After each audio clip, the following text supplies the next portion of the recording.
Okay, ring push-ups, something we haven't done before. I'm super excited about this. This is an awesome way to get really strong, get really jacked, and also get better ring dips because you're just gonna get a similar pressing movement, but the instability of the rings. Just take a look at how I've got them set up, and it maybe swing around to the front even too. Like you can see how high they are off the ground. And I know before you even start to freak, some of you don't have the long straps. I'll show you how to do it without the long straps.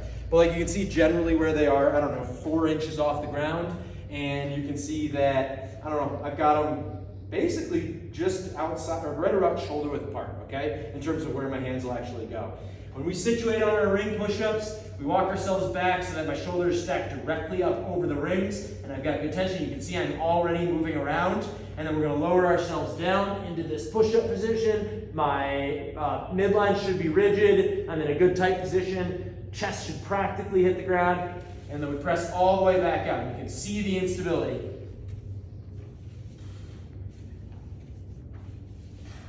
Be mindful of where my hands are. So kind of if I were to take them from this position and lift them, you can kind of see the position they're in. It's like if you were, I don't know, if you had drumsticks and you were crossing them, this is how you would cross them. So you'd be in this position with your hands and the elbows sort of tracking in a similar line. Not those tricep push-ups where we go like right up into our rib cage. Never these internally rotated push-ups where the rings are turned in and the elbows are splaying out. Somewhere in the middle. So the hands are turned in, we've got good tension in the shoulder, lowering all the way down, pressing all the way back out, looking for full range of motion. If you are at a studio where you just don't have the long straps, be not afraid, be not concerned. This may take a little playing around for you to figure out exactly what the height is. And I'm doing this sort of on the fly in the video right now, as you can see. But you will experiment with this and know in advance. But all you're gonna do is just do it on the box. All right, so situate your box, get yourself into the exact same push-up position. These are probably a little high. You can see it in my body angle right now. But other than that, I let myself down and I press back out.